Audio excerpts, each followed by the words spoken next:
You're listening to Rod and Style Radio, the latest podcast brought to you by rodandstyle.com, which is where you can find links for merch, videos from our YouTube channel, along with stories and tech talk from some of the greatest folks in the culture. So grab the wheel, it's about to get wild.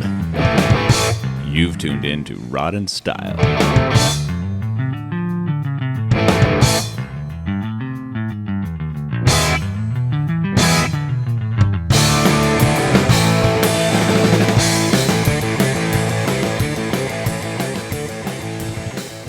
Welcome to Rod and Style Radio. Chris, welcome to the show. Hey, how you guys doing? Doing well for, what is today? I don't even know what today is. Tuesday? Tuesday. I was about to say Wednesday. I fucked up. I know it's not Friday. Beyond that. So, yeah, no, we've been running and gunning with these interviews and car shows, and just like the weather got really nice in South Texas, so everybody went out and started doing things again. So, yeah, we've kind of just lost track of what our days are right now. Oh, I don't blame you. It's been nice here for like 6 hours, which, right now it's like, in Michigan, you get like above freezing and everybody's out in like shorts and flip flops. Like it's, it's like tropical. Everyone's like, oh, it's so nice out. It's like, dude, it's 42 degrees. Let's chill out a little bit. But regardless, when the snow stops falling, it's like, all right, it's time to hit the garage. So it's a good day. How long have you been in Michigan? 20 years now, actually. Yeah. Just this year, it's 20 years. Do you get used to the chill factor up there? Like the cold? I couldn't do it. You get used to it. I don't know if you like it, but you get used to it. So, I grew up outside of New York City, so the weather's not drastically different, as far as kind of north south. But I'd like to say in where I grew up anyway, or at least as memory serves me, the winters didn't drag on as long. You know what I mean? Like. Yeah. It feels like Michigan. It's grayer for longer, and then finally it's spring, and the lights go on, and it's like, it's beautiful, and then we have a nice season, and then it goes back into the dark, and you're like, what the hell happens, So, but yeah. We're actually gonna make our first trip to New York this year. Yes. Are you really? Yep. Oh, very cool. In the end of April, so we'll be up there to meet John Waters. Oh, very cool. Well, it should be a good time. Oh, yes, we're excited. Yeah, it's his birthday, and 2 years ago, Sam bought me tickets for Christmas. It was a big surprise. I was going to get to meet him, and it was a whole meet and greet, and then COVID happened, and they started postponing, and finally 2 years later, we're making it happen. Finally. That's awesome. Yeah, it's kind of crazy how the world just literally shut down one day, and everything just stopped, Yeah. We were at right before the shutdown. I was at Detroit Autorama, and I don't really sell work, at shows or do too much as far as on the circuit. But because Detroit is literally my backyard, Autorama is like always where I actually the one show a year that I do. And we did that, and I remember it being like, my wife was all nervous because it was flu season, right? It was like, hey, you got to be careful because it's like 60,000 people, right? Oh, yeah. And everybody, you're sitting at a table, so everybody wants to come up, and whether they're buying art or not, everyone wants to talk cars, right? So you're just like shooting the breeze with all these people, and I got out of there and I was like, oh man, I don't know how we didn't get sick. And then like literally a couple days later, it was like, hey, you guys gotta go home from work. There's there's this COVID thing, and it would probably be a couple days, and then it was like everything came to a screeching halt. Oh my God! Yeah, 2 years later, right? So craziness. It is crazy. What do you do for a day job? So my day job, I'm a design manager for Dodge. So basically, I'm a car designer, and so I work on new cars all day long. And I like to say that the hot rod stuff and all the car design is kind of my art therapy, if you will. You're fighting for millimeters and doing new stuff all day long, and then to come home and be able to kind of sketch up harebrained ideas that take more of a sense of humor than they do anything else. That's, to me, that's always kind of a good release. So absolutely. How did you get into that? How did you get into the doors of Dodge? Well, it was I grew up with cars. My dad was always big into cars. We've always kind of been into it. And then I've always also been into art. So I went to art school on the East Coast, and when I was there, I wanted to get into car design, and so I was the only school I knew was out in California, which for a kid who grew up outside of New York, that was like a world away, So I went to the head of the department when I was a second or third year at school and said, hey, I'm gonna take off, move out to California and learn how to design cars, because that's kind of really what I want to do. And he was like, well, there's a school in Detroit that actually is plugged into the industry. They have sponsored studios and stuff. So, and it's an exchange program. You can go out here. So, most normal students go on an exchange program to Rome or somewhere, romantic. And here I come out to the hood in Detroit. And I swear my parents didn't think I was coming back. They were like, we're lost. And, we pulled up, and Michigan, especially Detroit, coming in cold in the early 2000s. It was a little more rough than it is today. It's pretty up and coming now, but it was kind of rough back then. And it was a crazy wake up call as far as being in a full blown city, but kind of city light, because at the time there was nobody even living down in Detroit. It was kind of the city that time and everyone else kind of forgot. Right. So. But so I went through school, ended up hiring into GM when I graduated in 2006. And then from there, I jumped over to Jeep and was a designer in Jeep for 6 or 7 years. And then, Jeep is obviously part of Chrysler.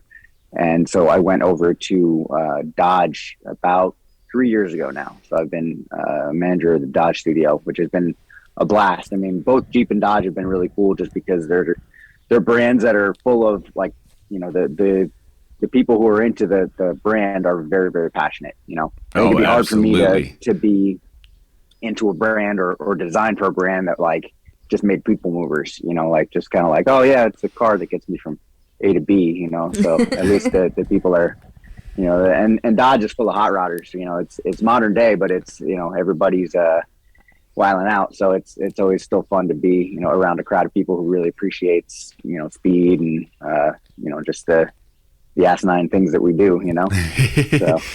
Something I've really loved was a couple years ago that Dodge came out with that commercial where it was the two Dodge brothers that are racing each other down the street, and then they're coming back the other direction in the next generation of cars, and then going back and forth just trying to get faster than each other. And I loved that commercial, that whole aspect of it. Are you a Mopar guy outside of work as well? Is that something that you generate yourself towards?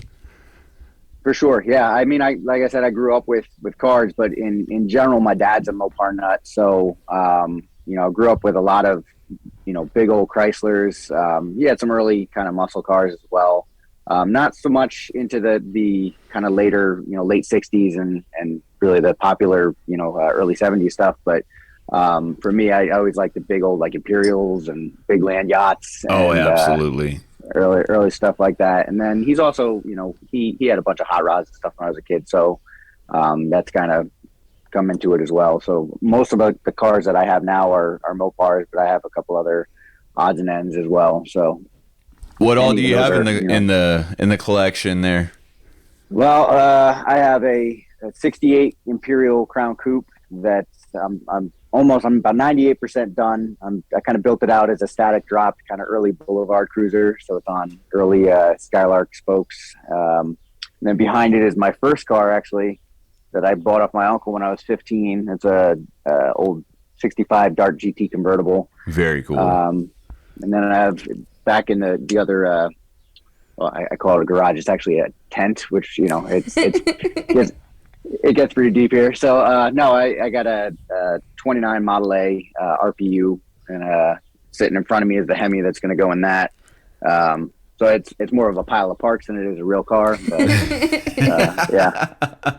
And then I screwed up and met Chuck, and now I own a 63 300 convertible that somehow or another. I think that's what Brant's driving is 63, 62 or 63. 63. Yeah, one of our friends down here, he has a hot rod shop, and he's got a 63 Chrysler, And kick ass. Yeah, and we traveled with them and a few of the guys from his car club up to Invasion this last year. And nice. so, you know how it is when you're all in a line cruising down the highway, you try to, keep up. And we had a few guys that had stock cars that didn't do more than 55. And then Brant is in the front of the whole herd going 90, doing 90 miles an hour, leaving everybody in the dust. Just speeding and then slowing down and then waiting till someone passes and he's like, all right, bye. Like, just cruise. Like, no. He was having a fun old time. Yeah, he's hilarious. I had a 59 Plymouth. No kidding. Yeah, for a couple years. Had the poly in it, and I loved that car. And then just recently we had, when I first married Sam, we went out and bought ourselves a 60 Plymouth. 60. And it kidding. Yeah, it had the slant 6 in it. And both of those, man, I just enjoyed the hell out of those cars. The big fin, forward look cars are tits, I swear. Hell yeah, man! They're great. They're great cruisers. That's the thing. I mean, that's why I built this Imperial, because I have a 54 Plymouth, which is kind of my daily transportation from probably like April to late November, and it's still got the old flathead 6 in it and some early hop up parts that waste more gas than do anything else. They look good and they just dump more gas into it. Doesn't do any better. I'm not winning any races, but it sounds like a bunch of angry hornets and drags on everything. But I love it. But it tops out at, like, if you're doing 70, it's screaming. You know what I mean? Yeah. So I built this one, just because I have 3 little girls, and my wife and I, we always we drive everywhere. So it's like, I need something that I could actually cruise comfortably on the highway doing 70, not feel like parts are going to start coming off, So. Well, the funny thing is like, I think I'm going to end up with another Plymouth soon. Yeah. Oh, no kidding? Yeah. Yep. All right. So, okay. Yeah, Very this cool. last year we got Sam a 59 Buick. Yeah. So, and I picked up a 56 Oldsmobile, but now that became a project that I don't want anymore. So, it lost all of its charm when it stopped being a daily driver. But yeah, sometimes it's hard to keep the love affair going when they're up on blocks and not doing anything. Yep. Yeah. So a Plymouth is back in my future. So I'm probably going to end up with another Plymouth, and we'll throw probably a LA small block in it or something. 318 or something in it. But yeah, I'm probably back into the Mopar again. Nice. I feel like Very cool. it's just meant for us to go back into it, because we always go back to looking at fins, because we like boats. We're not trying to go fast. We're just trying to cruise the entire time. Mm-hmm. Hence why I got the Buick. So everyone's like, oh, we'll meet you there like an hour later. Like, they'll joke, and I'm like, I don't care. I'll look cool as hell on the highway. I'm fine with that.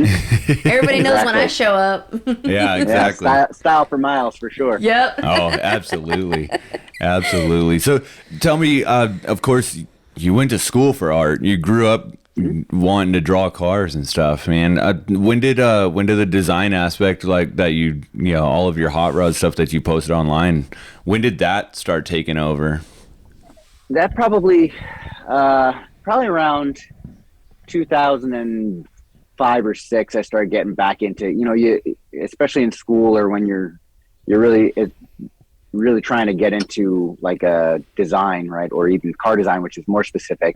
It's like you spend every waking hour doing that stuff, right? And sometimes we forget that, especially going to art school, we're kind of classically trained artists. So as kind of a release from some of that, new design stuff, I was like, you know what, I'm gonna sketch up some hot rods. Yeah, I always love this stuff, and just kind of do it up, right? So I started kind of just, marker illustrations, kind of traditional means of old hot rods. And then I think it wasn't until like maybe 2008, 2009 when I came across an old technical drawing of a Model A, and I was like, man, it's always crazy to me, especially going to school for industrial design and learning drafting and going through all that, to see a technical drawing and how really kind of, for all the styling and for all as popular as those cars are, how goofy, a stock car is, right? It's like, it's super tall so you can fit the monkey on your shoulders and the top hat and everything, right?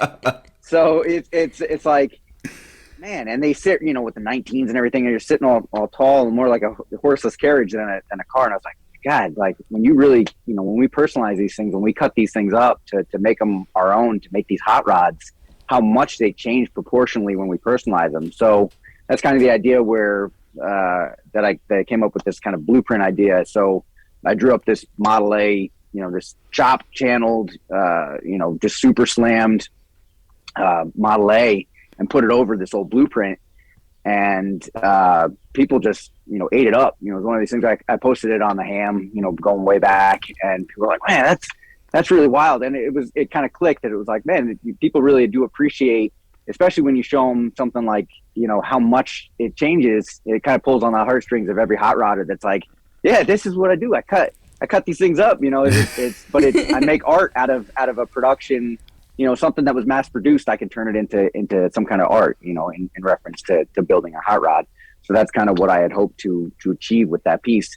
And honestly, since then, that going back to that original Model A drawing from, oh my God, I don't know how many years ago, 12, 15, I don't know, it was 2009. I went to art school. I don't do math, but yeah, they people still ask like, hey, and I ran out of print of that probably, maybe a year or so ago, like after I printed thousands of those ones off. And it was like, all right, I got to put this one to bed. And still people will, hey, do you still have that old Model A blueprint? Like, and I've done multiple blueprints and series and all kinds of stuff since then. But that one always kind of comes up in conversation. So it was, to me, that was kind of the moment where it clicked. Like, man, I really like doing the artwork and kind of the reaction people have to the artwork of the hot rod, and of the customs. So, man, I really dig. I was sitting there just scrolling through all the pictures and stuff and all the different ones that you have, renderings of on blueprints, and that's just a cool background on, you put any car on top of that and it just looks rad, dude. Oh yeah. It's like I said, it's cool to see what the car is versus kind of the original draft of it, And then I mean, the other thing I really enjoy doing is, and partly it's just because I'm broke and I can't afford all that to tease out all the ideas in my head, but is I'll find really awkward things on Facebook that people are trying to get rid of, projects and whatnot. And a lot of them end up being Mopars because they went through some good Mopar, awkwardness. And I'll try and find like kind of the beauty in the ugly duckling, cut things up and at least get it out of my head on paper, and then kind of post it up to say, hey, I'm not going to do it, but somebody should, somebody should have the foresight to buy this thing and lose a bunch of money on it, so. The next one you see is going to be a 4-door 56 Oldsmobile. It could happen. It very well could. But arguably, those are a pretty car to start with. It's to me, it's like, it's cutting up something stranger or that always had like proportions that were kind of passed over for the more popular, GM or Ford cars, or like even the orphan brands. Like you find some of these Nashes or Studebakers and stuff that they're cool for what they are, but like as far as customs or hot rods, most people are like, I'll go with something more. Right? Yeah. So yeah, I like a challenge. Yeah, I think I went through a couple little phases there where I was like trying to find a Kaiser and trying to find things of that nature, and I was like, no, they're just once I get a hold of one, I'm not going to be able to afford trying to fix it. That's the other thing. It's like that's a rabbit hole that's real scary to go down, because then you end up in Kaiser clubs and trying to find other people that. New Balances and hanging out with the Kaiser folks, so no.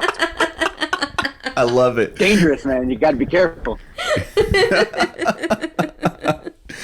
Now, like, do you find yourself when you are designing cars, for your living, do you find yourself doing a lot of things that, trying to fit that, that edgewise in there of like trying to do something cooler and then knowing that it's probably going to get shot down, Yes, for sure.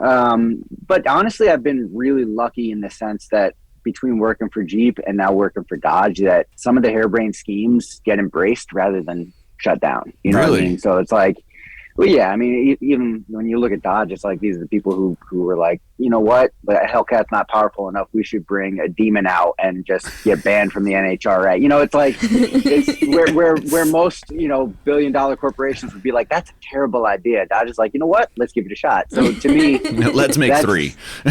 Yeah, let's do it. You know, so I've been very lucky that both, you know, the brands, but then also my direct management. You know, I've had bosses both in Jeep and in Dodge who are hot rod guys. You know, so they understand the idea of like kind of bringing that passion into what we do, so that it's not overly corporate. You know, and it is a job. You know, there's obviously lots of regulations and safety and criteria, and obviously that plays a big role in it. But to be able to kind of sneak some of that passion in and see it come through on the other end is pretty kick-ass, you know.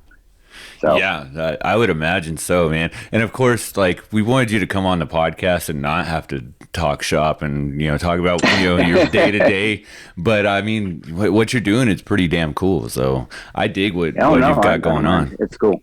Yeah, it's a lot of fun. You know, it truly is when you work a job that you love. It's really it makes all the difference. You know, I went to school with a bunch of guys that, or at least high school, you know, that really didn't know what they wanted to do, and I was lucky enough to always know that I wanted to do this. So now that I'm here and doing this, you know, I like to say, because I teach on the side as well, some classes in car design, and I tell my students, it's like, hey, you know, even a crappy day, you know.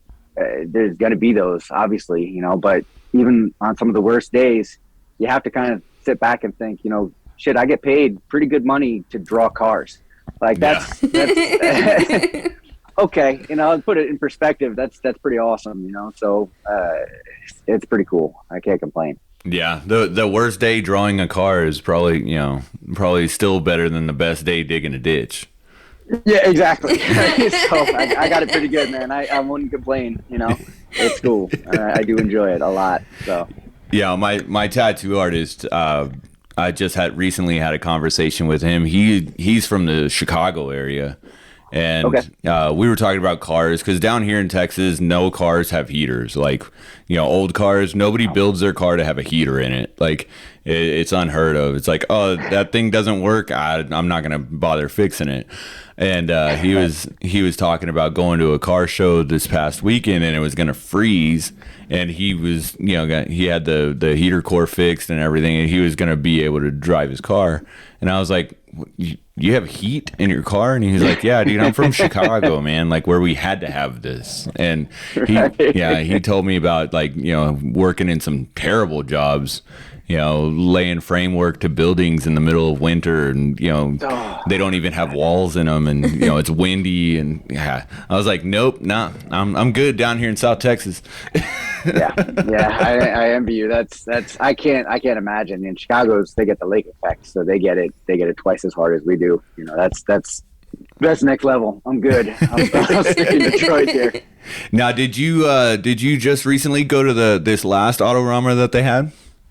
I didn't, because I had a work trip. I was signed up to have a table there, but I didn't get to go. So, but yeah. But I mean, like you said, your worst day at work is still the best day. Hey, you know, and that's the balance. You know, it's the hot rod stuff isn't my day job. So it's you know, it's balancing kind of family, you know, and the job, and, you know, then the artwork, and then the car projects, and life in general. So, you know, it's kind of walking that line. So, you know, sometimes I gotta let certain things, you know, slip to kind of prioritize family, work, and everything else, you know. So, of course. And how's how's family life going with all of this? It's awesome, man. I got my 3 little girls. They keep me on my toes. So I got twin girls that are 7. And then my youngest she's going to be 6 this coming weekend. Oh my gosh, they're back to back. They're so close together in age. Yeah, like Irish triplets, basically. Yeah, you know? I was gonna say, I was like, you basically have triplets. Yeah. Well, and then that's the thing. Like the twins, because they were twins, they were a little smaller, and they've always been a little bit more petite. And then my youngest was a single baby, so she was a little bit bigger. And so the 3 of them look act like the same age, and they fight like they're the same age, and they, and it's just funny with the three of them. But it's awesome. I mean, they're between my wife's like immaculate patience in me, that she just always like, she entertains this craziness of my life. But and the fact that my kids are, right now we're still at that stage where I'm still cool to them, so I'm going to hang on to that for as long as humanly possible. 100%.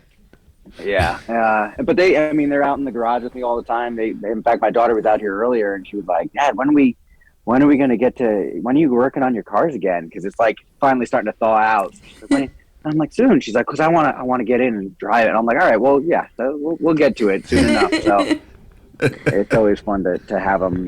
They come to every show and Cars and Coffee and all the stuff that they always want to take the old cars out. So like I said, as long as they're into it, I'll foster the love for it. And oh yeah, they'll be the only girls in high school who know how to drive a 3 on the tree, and just embarrassing kids, That's my job. As a dad, I got to instill that in them. No, that's exactly like our little one. She's 6. She'll be awesome. 6 in like in a month. But yeah, she loves the cars. We've been very fortunate that she likes it. She thinks it's really cool.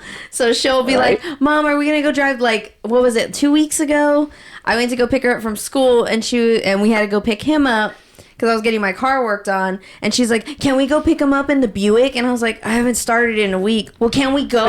I don't care. We can start it. And so we went and picked him up, and she was like, hi. Like, she gets so excited anytime we get to drive that car. So, like, it's just, I completely understand. Like, it's that thing. It's like, I want this as long as I can have it. Because I know at some point she's going to be like, it's too hot. I don't want to go. I don't know. Right? Yeah. I don't enjoy this anymore. And I'm like, damn it. Yeah. So anytime she's like, let's go, I'm like, all right, let's go. I don't care if I'm tired. Yeah. We're going to hope that it works. Absolutely. Yep. And soon they're going to realize the heat doesn't work. And they're like, wait, why?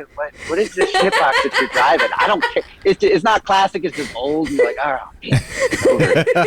Yeah. And until then, I will keep it going. But. No, 100%, man. And like you said earlier, they'll be the only ones being able to drive a 3 on the tree. That's one of the things that I look forward to teaching ours. I ain't gonna have no boys show up driving my daughter's car. Hell no. Oh, that's so awesome, man. What do you have in the works, man? What's coming up for 2022? Oh man, just I've been trying to focus this whole last year. I've been trying to do a lot more physical art. So been getting a little bit bigger scale. Been trying to work out, a lot more just sketching.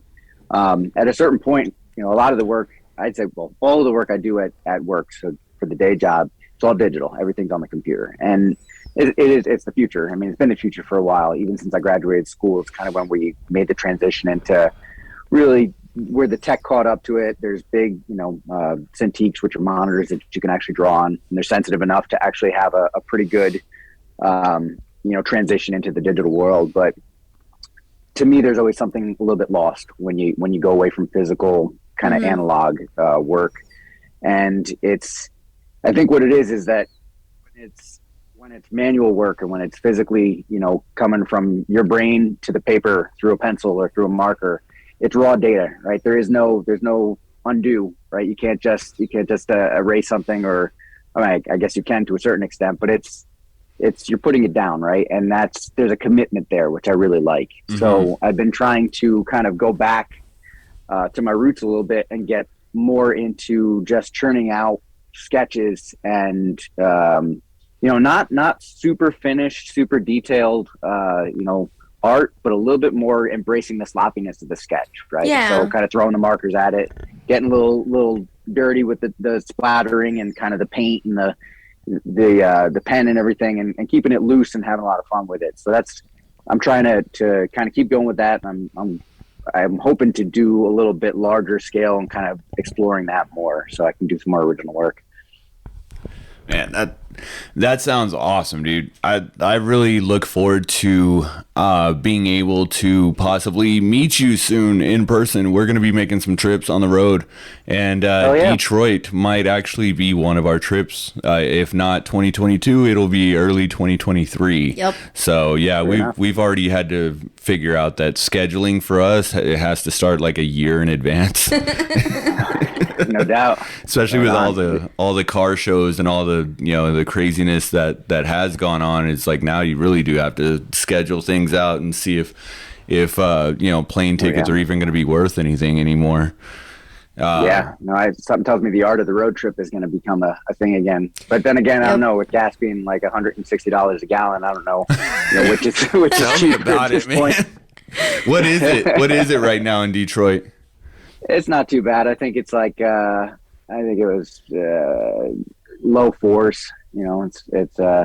So it's doable. I mean, this happened. Yeah, I want to say in 08, 09. It is kind of what it is. So. Yeah, sir, it is like mid threes here, and we're like, this is too much. What is going on here? Oh yeah, all the Karens are in the gas station yelling at the attendant, thinking that they had something to do with it. This poor kid who's getting paid $5 an hour, he's to blame for the gas prices. He just decided to do it. No. I remember I was working gas stations in 2002, like 2001, 2002. I was working at gas stations, and of course at that time, right after 9/11, everything shot up, and everything prices all the way around shot up, and I remember I was working at a gas station, and this guy came in just livid. I mean, just mad because it went to $1.19 a gallon, and he was not having it. Yeah, not having it. Not having it. Because forever as a kid here, like I always remember it was 69, 79, and 89 cents. That was your regular gas prices you would normally see. And then they started creeping up past $1 and people started losing it, man. Imagine that. The good old days, right? But yeah, we're sitting steady at $3.89 and $3.99 right now. And that's not too bad, I guess. Right? They haven't really hit into the fours. A few little spots will be 4.09 or something like that. But still, gas prices are just nuts right now. So you're right. The road trip is going to be like, whoa, how are we going to do this? But I think we're going to figure it out this year. It's just like this past weekend, we went to a car show, and I was like, how bad do I want to take the Buick? Because I got to pay really expensive gas for that car. Right? Do the non-ethanol. Right. Like, yeah, no, it's crazy. It's the commitment we make, right? It's like y'all just made my favorite thing even more expensive than I wanted it to be. Right. Some people are into expensive stuff. We're into gas. It's like, oh man, yeah, that's my vice. I'm gonna have to stop drinking good whiskey and start just pumping gas into the car, I guess. Right. Yeah, no, especially with the last couple cars that we've got, we went with the started doing nothing but non-ethanol gas. So, and that's like $4.50 a gallon right now here, and then diesel's $5 a gallon. Like it is getting wild. But I think we'll still make it up. We're gonna be in Evansville, Indiana, in October. So we're gonna make it up for that one. That's Evil Shindig. So that looked like it was gonna be a good time. And then at the end of May, we're gonna make it up to Beatersville in Kentucky. So oh, very cool. Yeah, we're gonna do some car shows this year. Nice. Are there any in your neck of the woods that you're gonna try to make it out to? You know what? Things are just starting to open up, so I'm kind of keeping my eye out to see what's going to happen. I know, like there was a good vintage drags at Milan, and then Milan shut its whole season down last year. So it's kind of one of those things where I haven't even honestly looked to see what's on the agenda this year for all the local spots. So hopefully there's some decent traditional stuff. Do you have any just meets that you go out on? Is there any local spots that you just take the family out and go cruise for a little bit? Yeah, I mean every Saturday night, it's always there's always people cruising on Woodward, and it's a mixed bag. I mean, you see everything from late model tuners to old jalopies. Yeah, no, we have some of those shows around here where it's just like a little bit of everything that shows up to some places. Like we've got the little spot here we call the Pig Stand. It's like a little diner restaurant every Friday, and they do little cruise nights. But everything shows up there. Whether it be lowriders or classics or even some tuner cars have showed up a few times and it's one of those things. It's like everybody's kind of into their own thing, and it's kind of cool that everybody has something that they're into. So yeah, I guess as long as it's cars is kind of a universal language. I've kind of found that over the years that especially talking to some of the older guys where to someone who's in their late 70s or 80s, I'm still a kid, right? It's like I'm in my 40s, but they're like, oh, what do you know, right? And it's like then you start babbling the universal speak of cars, and everybody suddenly is on the same page, regardless of what you're into, whether it's turbos or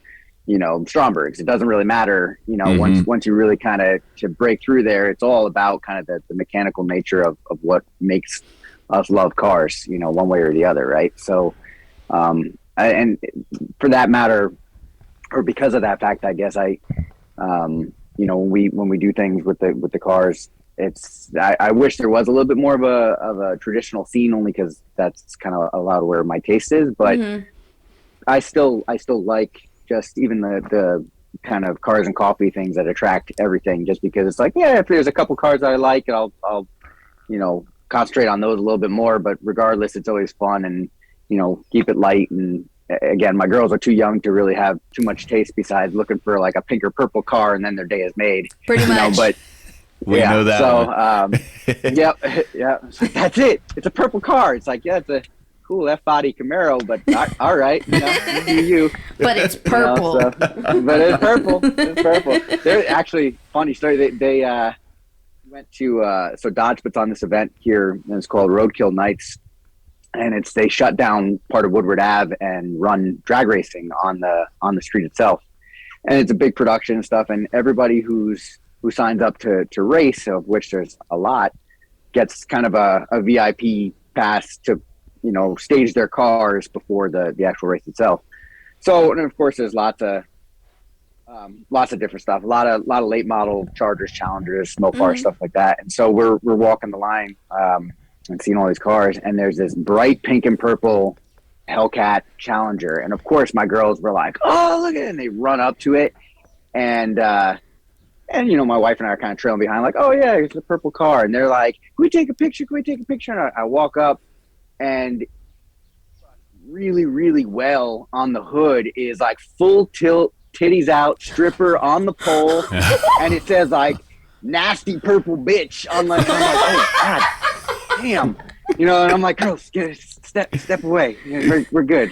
They're like, take a picture. I'm like, no, we're all set. And they're like, no, it's a purple car. I'm like, thank God you can't read yet, we're good.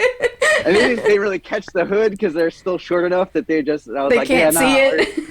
Yeah, look at that over there. Is that a bouncy house? I think so. Let's go check that out. Like, God damn. But yeah, this is a purple car, man. You gotta be careful. So we'll take a picture next to this one, but let's do it from the back. Yeah, exactly. We'll do it from their angle. Yeah, exactly. Yeah, I'm gonna kneel down and shoot up to you guys.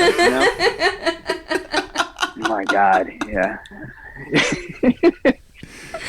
Oh, that's awesome. That is so awesome. Yeah. Our little one, she just runs up to any of the cars and then turns around and says cheese. Like she's posing and ready to take a picture.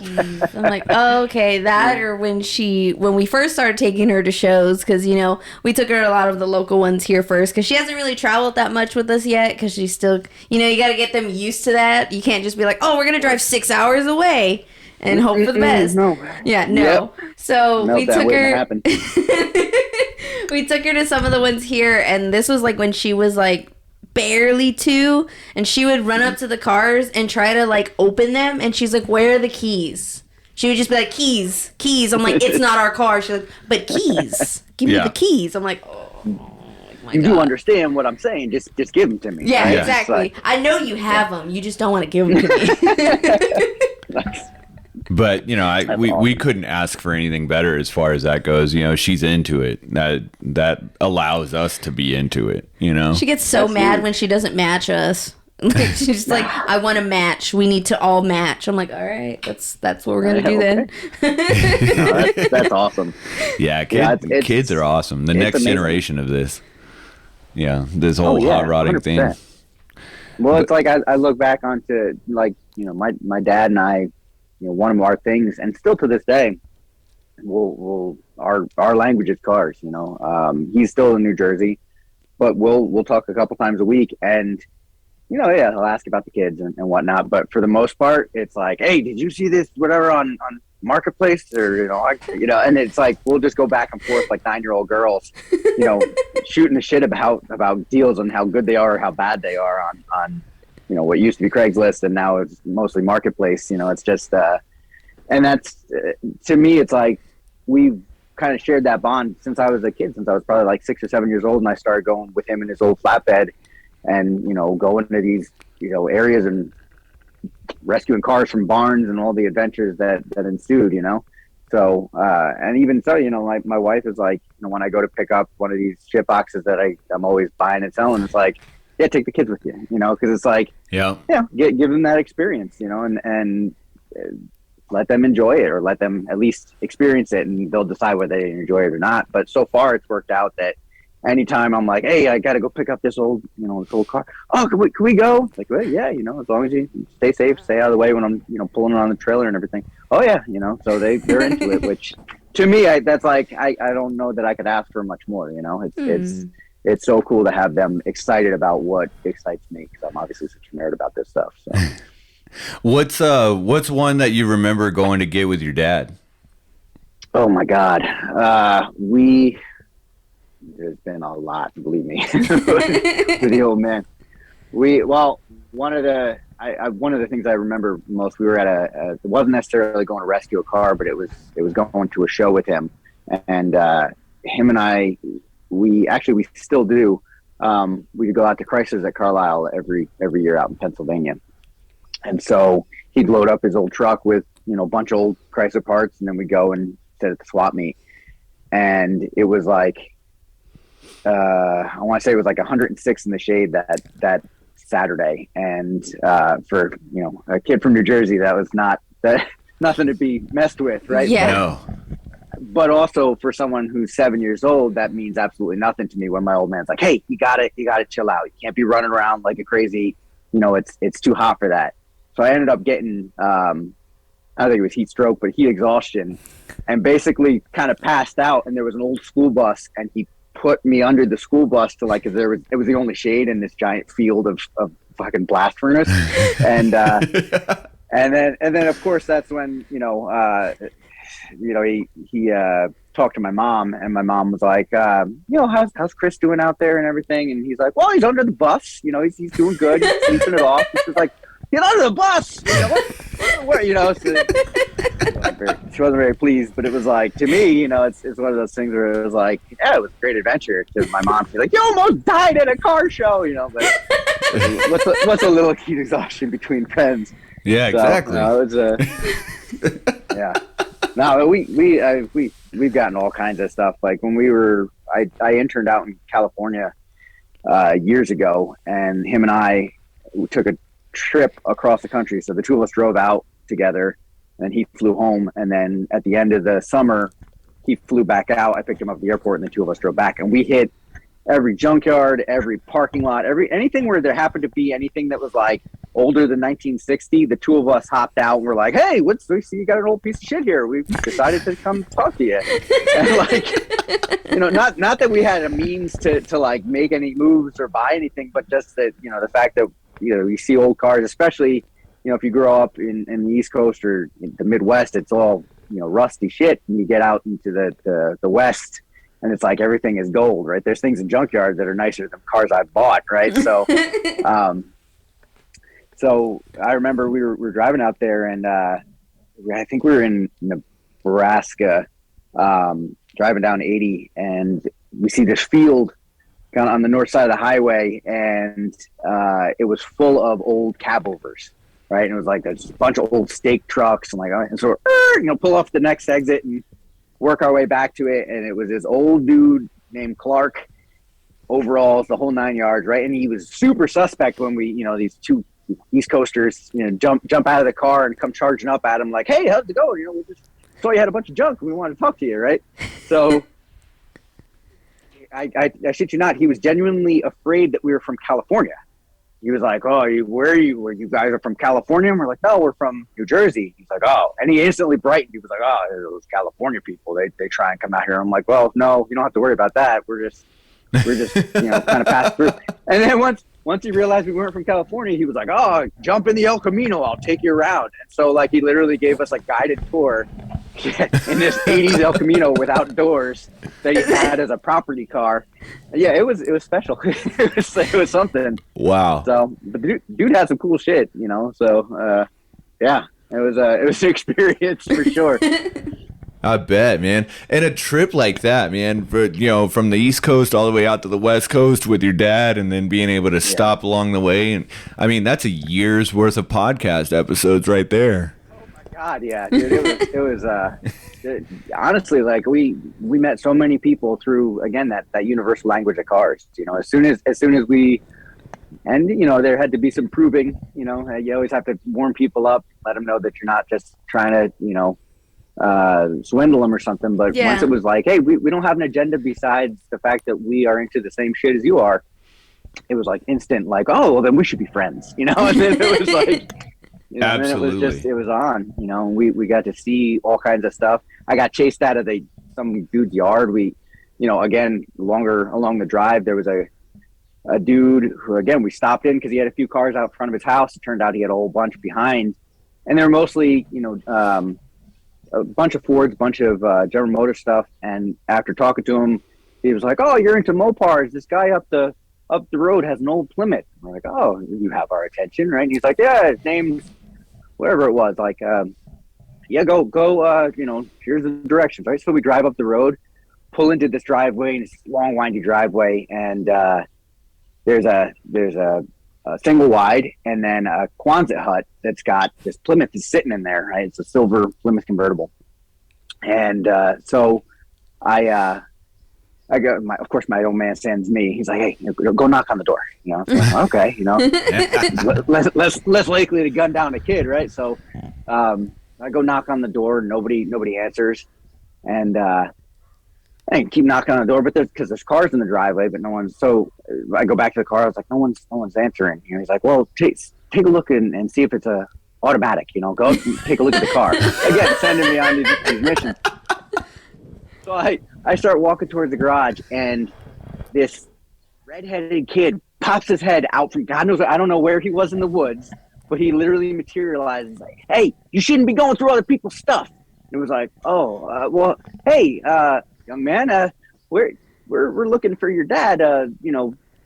Bill from up the road sent us, and you shouldn't be looking through other people." And he just kept repeating the same thing, and it got real deliverance real quick. And I was like, "All right, we need to make haste and get the hell out of here before things go extra sideways on us." So got chased out, and that was never looked back on that one. So, but some good times, good experiences for sure. And the audience is itching to know: was it automatic? Didn't get that close to the window, man. I couldn't do it. Once that kid, seriously, I could faintly hear banjo music, and I was like, "No, I gotta get out of here. This is it. And I'm not going down like this. I can't do it." It's just fun fact. It was a guy. He's just saying it was a little kid. That's why he was mad. He's like, he's over here thinking I'm a little kid. I'm the owner of this car. Man, my mustache is coming in. What you talking about? Oh man. That's awesome, man. That's awesome. I bet we could sit on here for days talking stories like that. I swear. Oh my God. Yeah. Good times, man, for sure. Yeah. There's been a few times where me and some buddies went go grab some cars in the middle of nowhere, and borderline theft. It's like, well, it's sitting out in the field. Nobody's doing anything with it. Yeah, you're reclaiming them. That's all right. Yeah. Yeah, good use. They're not strays. You're not going to give them a better life. There was no reason. I could have saved it. It wouldn't have a tree growing up in the middle of it. Think of the life we could live together. I love it.